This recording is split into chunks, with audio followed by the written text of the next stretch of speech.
అంటే డాక్టర్ గారు మెడిసిన్స్‌తో సాధ్యం కానిది ఏదైనా ఒక అనారోగ్యం కావచ్చు, ఇది ఇటువంటిది మెడిసిన్‌తో సాధ్యం కానిది యోగా వల్ల సాధ్యమవుతుందా? ఇదొక పెద్ద డిబేటబుల్ అంశంగా మారింది. దీని గురించి మీరు ఎటువంటి క్లారిటీ ఇస్తారు? యాహ్! సో, ఇప్పుడు మనం చూసుకున్నట్టయితే ఏ జబ్బు కానియండి, ఏ డిసీజెస్ కానియండి, మనకి చాలా అడ్వాన్స్‌గా వచ్చిన ట్రీట్మెంట్ ఆప్షన్స్‌తోని చాలా వరకు తగ్గించుకోగలుగుతున్నాం. వీటికి ఇలాంటి నాన్ ఫార్మకాలజికల్ అంటే non medical techniques like yoga కానియండి, డీప్ బ్రీతింగ్ ఎక్సర్సైజెస్ యాడ్ అయినప్పుడు మనం చాలా ఈ మెడికల్ థెరపీతోని అండ్ ఇది యాడ్ అయినప్పుడు రిజల్ట్స్ చాలా బాగుంటాయి. ఫర్ ఎగ్జాంపుల్, ఇప్పుడు ఒక పేషెంట్కి మేము లంగ్ ట్రాన్స్ప్లాంటేషన్ చేయబోతున్నాం. అతనికి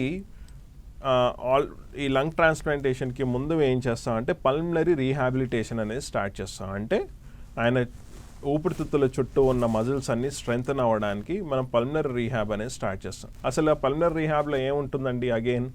అగైన్ మంచిగా చిన్న చిన్న ఎక్సర్సైజెస్ ఏవైతే మన యోగాలో ఉంటాయో, డీప్ బ్రీతింగ్ ఎక్సర్సైజెస్, ఏదైతే నేను తరచుగా మాట్లాడుతున్నానో ఈ ప్రాణాయామం గురించి, కపాలభాతి గురించి.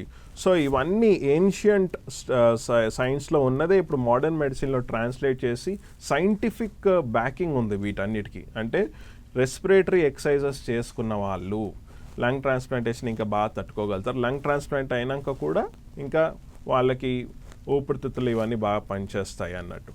అండ్ ఆల్రెడీ ఉన్న జబ్బులు లైక్ సిఓపిడి కానీ, ఆస్మా కానీ, సైనసైటిస్ కానీ, ఇవన్నిటికీ కూడా మెడికల్ మేనేజ్మెంట్తో పాటు ఇది చేసుకున్నట్టయితే రిజల్ట్స్ చాలా బాగుంటాయి అన్నమాట. ఓకే. అంటే డాక్టర్ గారు ప్రతిదానికి కూడా ఒక లిమిట్ అనేది ఉంటుంది. లిమిట్ దాటి ఏది చేసినా కూడా కొంత దాని మిస్ఫైర్ అయ్యే ఛాన్సెస్ కూడా ఉంటుంటాయి. అలా యోగాలో కూడా ఆ రకంగా ఉంటుందా? ఎందుకంటే చాలామంది యోగాను ఎక్కువసేపు చేస్తూ ఉంటారు. తన హెల్త్కి మించి అంటే తన ఓపిక వెంట కూడా ఎక్కువగా చేసే ప్రయత్నాలు చేస్తూ ఉంటారు. దానివల్ల ఏమైనా మిస్ రిజల్ట్స్ ఉంటుంటాయా? Yes, see moderation is the key.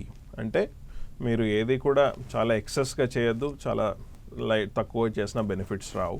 So మనం ఒక మోడరేట్ టైం పీరియడ్గా డైలీ చేసినట్టయితే బెనిఫిట్స్ చాలా ఉంటాయి. నేను ఆల్రెడీ చెప్పినట్టుగా ఒకవేళ బిగినర్స్ అయితే మేము అట్లీస్ట్ 15 మినిట్స్తో స్టార్ట్ చేయమంటాం. అండ్ వీళ్ళు తరచుగా చేసి నెలల తరబడి లేదా సంవత్సరాల తరబడి చేస్తున్న వాళ్ళైతే ఒక 30 నుంచి 60 నిమిషాలు ఒక రోజుకి చేసుకోవచ్చు. దీంట్లో కూడా చాలా అగ్రెసివ్గా చేసే ఆసనాలు కూడా ఉంటాయి.